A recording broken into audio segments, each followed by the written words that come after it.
Hi friends, Satish Dhawan space centre ISRO మన శ్రీహరికోటలో ఉన్నది and world second largest ఉప్పునీటి సరస్సు మన పులికాట్ సరస్సు.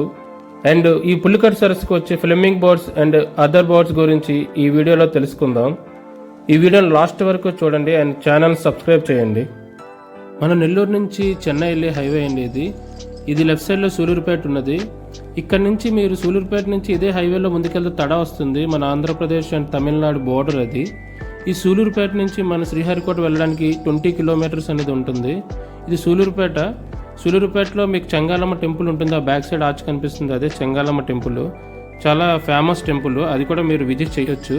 మనం ఇక్కడ నుంచి స్ట్రైట్ ఇంకెక్కడ తిరగక్కర్లేదండి, స్ట్రైట్గా వెళ్తే శ్రీహరికోట మనకి 20 కిలోమీటర్స్ అనేది ఉంటుంది, 18 to 20 కిలోమీటర్స్. అండ్ ఇక్కడ నుంచి మన పులికాట్ లేక్కి 10 కిలోమీటర్స్ ఉంటుంది.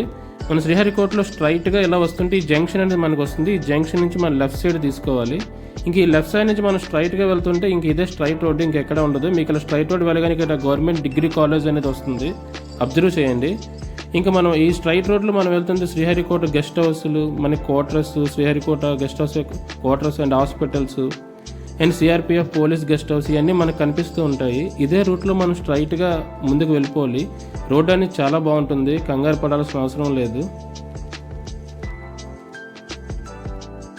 సూలూరుపేట నుంచి మన శ్రీహరికోట వెళ్ళడానికి మ్యాక్సిమం 30 మినిట్స్లో మనం రీచ్ అవ్వచ్చు. రోడ్ చాలా బాగుంటుందండి. మనం వెళ్ళేటప్పుడు 10 కిలోమీటర్ డిస్టెన్స్లో మనకు పులికాట్ లేక్ అనేది మనకు వస్తుంది. ఆ Pulicat lake world largest second ఉప్పునీటి సరస్సు అండి. చాలా అంటే చాలా పెద్ద లేక్ అది. ఈ లేక్కి మనకు ఫ్లెమింగ్ బర్డ్స్ అనేది వస్తుంది. ఈ ఫ్లెమింగ్ బర్డ్స్ మ్యాక్స్ సెప్టెంబర్ నుంచి జనవరి మధ్యలో చాలా ఎక్కువ వస్తాయి అండ్ మార్చి వరకు ఉంటాయి, కానీ కొన్ని ఉంటాయి. ఇంకా మనకి సమ్మర్ సీజన్లో అయితే ఫ్లెమింగ్ బర్డ్స్ అనేవి ఉండవు. ఈ ఫ్లెమింగ్ బర్డ్స్ అనేవి మనకి పక్క దేశాల నుంచి వస్తాయండి. Siberia, Mongolia, Kazakhstan and China ఉత్తర దేశాల నుంచి అండ్ యూరోప్ దేశాల నుంచి వస్తాయి. దాదాపు 2000 నుంచి 6000 కిలోమీటర్ దూరం ప్రయాణిస్తాయి మన ఇండియా రావడానికి. అక్కడ చలికాలంలో వాటర్ గడ్డకట్టుకోవడం వల్ల మన ఇండియాకి వస్తాయండి. ఆ ఇండియాకి వచ్చినప్పుడు ఈ పులికాట్ సరస్సుకి ఎందుకు వస్తాయంటే, మన పులికాట్ సరస్సు అతిపెద్ద ఉప్పు నీటి అండ్ తీపి నీరు కలిగి ఉన్న సరస్సు కాబట్టి మ్యాక్సిమం ఇక్కడికి వస్తాయి. ఇలాంటి విస్తీర్ణం ఎక్కువగా ఉండడం వల్ల అండ్ ఈ పులికాట్ సరస్సులో చిన్న చిన్న చేపలు, రొయ్యలు అండ్ అలాంటివి ఎక్కువగా ఉండడం వల్ల ఈ పులికాట్ సరస్సుకు వస్తాయి. మెయిన్ ఈ పులికాట్ సరస్సు రావడానికి కారణం ఏంటంటే, ఈ దగ్గరలో పరిశ్రమలు అనేవి ఉండవండి అండ్ వాటర్ అనేది పొల్యూట్ అవ్వదు. దానివల్ల ముఖ్యంగా ఈ ఫ్లెమింగ్ బర్డ్స్ అని మన పులికాట్ లేక్ వస్తాయి. పులికాట్ లేక్ చాలా విస్తీర్ణం కలిగి ఉంటుందండి, అస్సలు లోతు ఉండదు. మ్యాక్స్ 1 feet లోతు అనేది ఉంటుంది. అలా అని ఎవరు దిగొద్దు. చుట్టుపక్కల ఉండే చేపల వల్ల అయితే దిగి లోపలికి వెళ్ళి మరీ చేపలు పడతారు. 2 కిలోమీటర్స్ 3 కిలోమీటర్స్ కూడా లోపలికి వెళ్ళి చేపలు పడతారు. ఈ ఫ్లెమింగ్ బర్డ్స్కి ముక్కు అనేది చాలా పొడవుగా ఉంటుందండి. దానివల్ల అది చేపలు పడడానికి చాలా ఈజీగా పడుతుంది చేపలని. ఈ ఫ్లెమింగ్ బర్డ్స్ మళ్ళీ మనకి ఈ సమ్మర్ సీజన్ వచ్చినప్పటికీ అవి వెనక్కి ఆయా దేశాలకు వెళ్ళిపోతాయండి అవి ఫ్లెమింగ్ బర్డ్స్. అండ్ మనం ఈ రూట్లో మనం వెళ్తున్నప్పుడు వ్యూ పాయింట్స్ అన్ని చాలా ఉంటాయి. మన మధ్యలో ఆగి వ్యూ పాయింట్స్ అని ఏర్పాటు చేశారు. మధ్యలో ఆగి మన కారు, బైక్ మనం వెళ్ళడానికి చాలా ఫ్రీగా ఉంటుంది రోడ్డు. వ్యూ పాయింట్స్ దగ్గర నుంచి చూస్తే మన బర్డ్స్ అనేవి కనిపిస్తూ ఉంటాయి. లాంగ్లో ఉంటాయండి. మన మొబైల్ కెమెరాకి అయితే అవి కనిపించవు.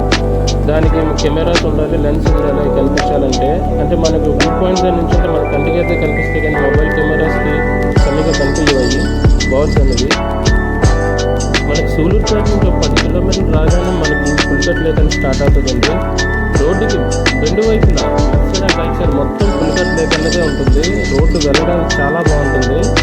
ఈ లేక్ నుంచి మనం స్ట్రైట్గా వెళ్ళిపోతే ఇంక లాస్ట్ డెడ్ ఎండ్ శ్రీహరికోట మన ఇస్రో వస్తుందండి. ఇంకా ఇస్రో బ్యాక్ సైడ్ మనకి సముద్రం అనేది ఉంటుంది. ఇస్రో లాస్ట్ డెడ్ ఎండ్ ఇది.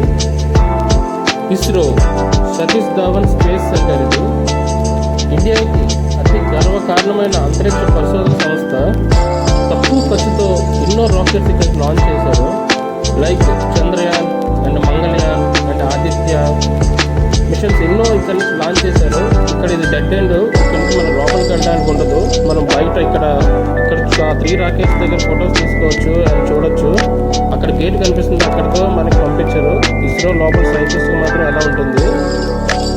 ఇస్రో విస్తీర్ణం చాలా పెద్దది. లోపల 14 కిలోమీటర్స్ పైన ఉంటుంది. చుట్టూ సముద్రం ఉంటుంది. ఇది ఒక ఐలాండ్ లాంటిది.